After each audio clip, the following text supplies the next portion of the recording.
যত দ্রুত সম্ভব নির্বাচিত সরকারের হাতে ক্ষমতা তুলে দিতে কাজ করছে সরকার, জানিয়েছেন পররাষ্ট্র উপদেষ্টা মোহাম্মদ তৌহিদ হোসেন। তিনি বলেন, রোডম্যাপ ঘোষণার পর দ্রুততম সময়ের মধ্যে নির্বাচন হবে। এতে কেটে যাবে রাজনৈতিক অস্থিরতা, আর বিদেশি বিনিয়োগকারীরাও আসবে দেশে। সকালে রাজধানীর একটি অভিজাত হোটেলে এক অনুষ্ঠানে এসব কথা বলেন পররাষ্ট্র উপদেষ্টা। এ সময় বাংলাদেশ ব্যাংকের গভর্নর আহসান এইচ মনসুর বলেন, দুর্নীতি ও অর্থ পাচার বন্ধ হওয়ায় বেড়েছে রেমিট্যান্স। বর্তমানে দেশে 4 মাসের রিজার্ভ থাকায় আতঙ্কিত না হবার আহ্বান জানান তিনি। বিস্তারিত ডেস্ক রিপোর্টে।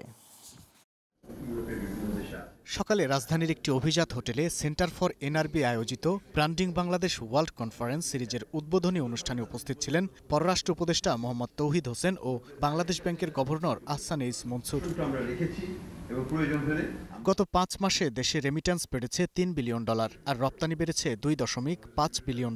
দুর্নীতি ও অর্থ পাচার বন্ধ হওয়ায় রেমিট্যান্স প্রবাহ বেড়েছে বলে মনে করেন গভর্নর। আপনারা জানেন যে আমাদের রেমিটেন্সের প্রবাহ সর্বকালীন সময়ের সবচেয়ে বেশি।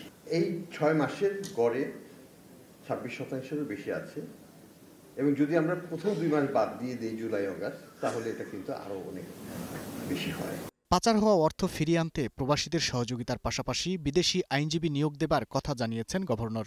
সেন্ট্রাল ব্যাংকের যে চুরিটা হয়েছিল, যে সাইবার হ্যাকিং যেটা হয়েছিল, সেটার অর্থ কিন্তু আমরা 80% ফেরত আনাবে সরকার, আর বাকি যে 20% আছে সেটার জন্য মামলা চলছে। এই চলমান মামলা তো আমরা আশাবাদী ইউএস ফেডারেল রিজার্ভের সাহায্য নিয়ে আমরা সেটা পারবো।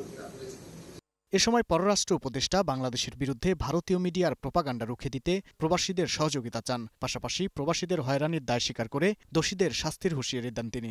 আমাদের আরও অনেক কিছু করার আছে। আমি স্বীকার করছি যে হয়রানি হয়, সে হয়রানি দূর করার জন্য যথেষ্ট ব্যবস্থা এখনও নেওয়া হয়নি। আমরা চেষ্টা করছি যে যতটুকু পারা যায় যেন এই ধরনের হয়রানি থেকে মানুষ মুক্তি পান, এবং যারা হয়রানির জন্য দায়ী তাদেরকে যেন আমরা শাস্তির সম্মুখীন করতে পারি, এই চেষ্টাও আমাদের থাকবে।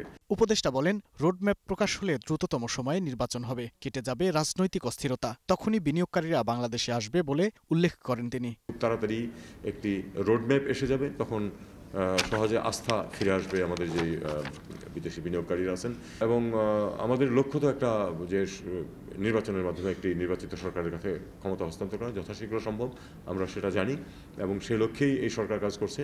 এছাড়া প্রবাসীদের দেশীয় রাজনৈতিক দলাদলিতে লিপ্ত না থেকে বিদেশে বাংলাদেশের ভাবমূর্তি ধরে রাখার আহ্বান জানান পররাষ্ট্র উপদেষ্টা। Global television news desk.